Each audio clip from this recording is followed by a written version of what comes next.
अभी तक प्रभु के कार्य में जितनी संपत्ति का उपयोग हमारा हुआ, हमारी सच्ची संपत्ति तो उतनी है। जब आपने पूछा कि इनकी उम्र कितनी और मेरे पति ने कहा 5 वर्ष, तो वो भी बिल्कुल ठीक है।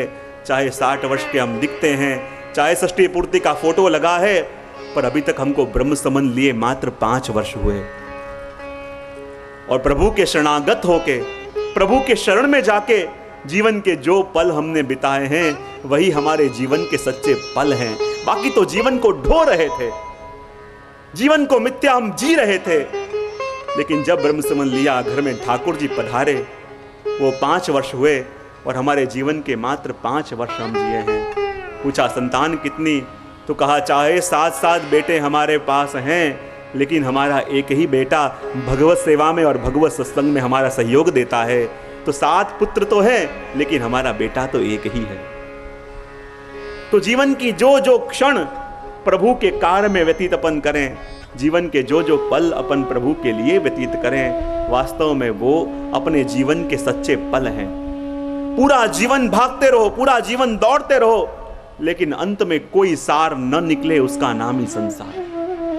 और जीवन के कुछ क्षण भी जहां बिताओ और वो बरस पड़े, उसका नाम ही प्रभु। और वास्तव में अपन ये 8 दिन का सत्संग सत्र क्या है? ये 8 दिन तक अपन प्रभु को अपने समय का दान देने वाले हैं। प्रभु को अपने से और कुछ नहीं चाहिए। अपन कहते हैं समय बड़ा कीमती है। समय कीमती क्यों है? क्योंकि वो अपने से प्रभु चाहते हैं, और जो वस्तु प्रभु अपन से चाहे उसकी कीमत कितनी बढ़ जाए। तो 7 दिन तक हमें अपना समय प्रभु को देके और उस प्रभु की कथा का श्रवण करना है। और देखो, इस कथा में अपन प्रवेश करें, क्योंकि ये कथा कहते हैं भगवत प्राप्ति के लिए कलयुग में 2 मार्ग मुख्य बताए गए। प्रभु की प्राप्ति के लिए कलयुग में मुख्य 2 मार्ग बताए गए। एक तो है योगी का मार्ग और दूसरा है वियोगी का मार्ग। एक योगी का मार्ग और दूसरा वियोगी का मार्ग। दोनों प्रभु को प्राप्त करने का प्रयत्न करते हैं, लेकिन योगी जब प्रभु को प्राप्त करने का प्रयत्न करे, तब आंखें बंद करके, शरीर को सीधा रख के और प्रभु को खोजने का प्रयत्न करे। लेकिन वियोगी जब ढूंढने का प्रयत्न करे, नाचते नाचते, गाते गाते, डोलते डोलते प्रभु को ढूंढने का प्रयत्न करे। योगी भी प्रभु को ढूंढता है, वियोगी भी प्रभु को ढूंढता है, लेकिन दोनों में फर्क इतना, योगी जब प्रभु को ढूंढता है, शरीर सीधा होता है, लेकिन मन चारों ओर डोल रहा होता है। लेकिन वियोगी जब प्रभु को ढूंढने जाए, शरीर नाच रहा होता है, गा रहा होता है, लेकिन उसका मन तो एक ठाकुर जी में स्थित होता है। ये गोपी गीत, ये गोपियों की कथा, ये योगी की नहीं पर वियोगी की कथा है। गोपी वो वियोगी हैं कि जो प्रभु को खोजने, प्रभु को ढूंढने के लिए निकली, और उन्हीं की ये कथा का श्रवण अपन करें। उससे पूर्व गोपी गीत किस अवस्था में गाया गया, उसकी पूर्व भूमिका के रूप में रास पंचाध्यायी का पूर्व अपन दर्शन करेंगे, ताकि अपन को पता चले कि ये रास क्या है। ऐसी क्या घटना घटी कि जिससे प्रभु गोपियों को छोड़ के पधारे। ऐसा क्या हुआ कि जिसके कारण गोपियों को प्रभु से अलग होना पड़ा।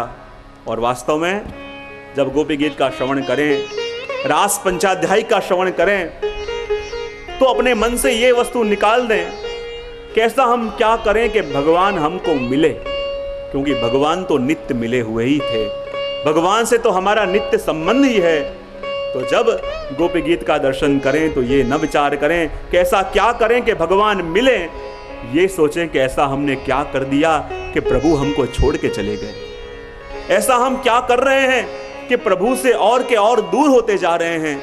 जब इसका चिंतन करोगे, तो वास्तव में प्रभु की इस कथा में अपना प्रवेश होगा। तो देखो, ये माधुर्य लीला के अंदर अपन प्रवेश कर रहे हैं, लेकिन सबसे पहले माधुर्य लीला के अधिकारी कौन, उसकी चर्चा आई। ये रास में हर किसी का प्रवेश नहीं हो सकता, रास की लीला में हर कोई नहीं जा सकता।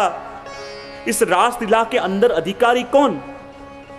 तो सबसे पहले कहा, प्रथम सुने भागवत भक्त मुख भागवत बानी, द्वितीय आराधे व्यक्ति व्यास भव भात वखानी।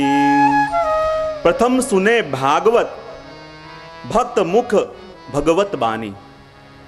गोपी गीत का श्रवण, प्रभु की लीला का, माधुर्य लीला का श्रवण वही कर सकता है। उसका सबसे पहला अधिकार ये, जीवन में कभी ना कभी उसने भागवत सुनी होनी चाहिए। पहला लक्षण ये बताया, कभी ना कभी, कहीं ना कहीं उसने भागवत का श्रवण किया हो, तब जाके उसका प्रवेश गोपी गीत में होता है। दूसरा वस्तु बताया, द्वितीय आराधे भक्ति व्यास नवभात बखानी।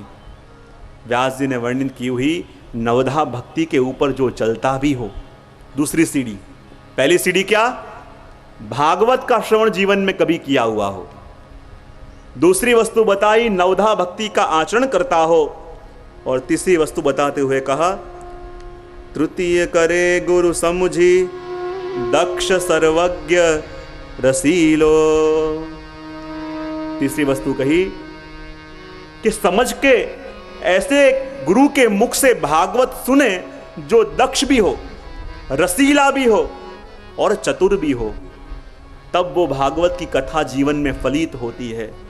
जिसने उस माधुर्य का स्पर्श किया हो, जिसने उस माधुर्य का अनुभव किया हो, जब उसके मुख से सुनने में आवे तो वस्तु जीवन में फलित हो। तीसरी वस्तु कही, चौथी कही, चौथे होए विरक्त बसे वन राजत शीलो। और जहाँ इतनी वस्तु होती है, धीरे धीरे संसार में से विरक्ता आने लगती है। पांचवा कहा, अपने देह का अनुसंधान छूटने लगता है। छठा कहा, जब इतनी वस्तु होती है तब उसके अंदर अधिकार आता है कि वो रास की कथा सुन पावे। और कहा, साते पावे रीति रस स्वामी श्री हरिदास की। और इन 7 सीढ़ियों पे चले तब रास के अंदर प्रवेश हो। अब रास के अंदर अपन प्रवेश करना चाहते हैं। रास पंचाध्यायी के अंदर अपन जा तो रहे हैं, लेकिन रास है क्या? अलग अलग आचार्यों ने भिन्न भिन्न स्थान पे, भिन्न भिन्न अवस्था में इस रास का भी अलग अलग वर्णन किया है। सबसे पहले किसी ने ज्ञानी को पूछा कि रास यानी क्या? तो ज्ञानी ने तो महावाक्य कह दिया, तत्त्वम असि। तत् यानी राधा, त्वम यानी कृष्ण। और जिस क्षण राधा और कृष्ण एक हो जाएं, वही क्षण यानी रास लीला। किसी ने योगी से पूछा कि रास यानी क्या? तो योगी ने कहा, देखो, वेणुनाद यानी अनाहद नाद, कुंडलिनी शक्ति यानी राधिका, सहस्त्रार चक्र यानी वृंदावन धाम। और अनाहद नाद रूपी वेणुनाद से कुंडलिनी शक्ति ऐसी राधिका जागृत होके जब वृंदावन धाम ऐसे सहस्त्रार चक्र तक पहुंचे और जीव को जो परम की अनुभूति हो, वही अनुभूति यानी रास लीला। किसी ने महाप्रभु जी से पूछा कि आपकी दृष्टि में रास यानी क्या? तो महाप्रभु जी ने कहा, ब्रह्मानंद का अनुभव कर रहे जीव को भजनानंद का दान देने के लिए प्रभु ने जो लीला करी, वो रास लीला। सुखदेव जी से पूछा गया, आपकी दृष्टि में रास लीला यानी क्या? तो सुखदेव जी ने कहा, जैसे एक छोटा सा बालक हो और उस बालक के चारों तरफ जल से भरे हुए पात्र रखे हुए हों और वो बालक अपना ही स्वरूप उस जल के पात्र में देख